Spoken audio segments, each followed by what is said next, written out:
So this is what we're looking at currently. We have two entrances, this one and that one. And then the pool is there and the tennis courts are to the rear. And we're currently roping this off to prevent loitering and other activities at night. So my thought is to have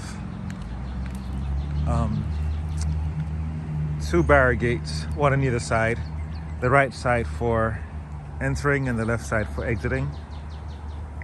And then these would stay up during the daytime and then come down at night. And I'm thinking that when both gates are closed during the off season, this would eventually be designated an exit only.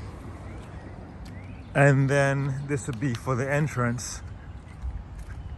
And with the card reader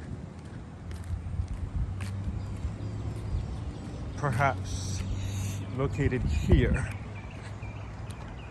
So when a car pulls in, which is, if it has to go to the rear, they'd use a card reader right here, then the gates would open and they could drive forward.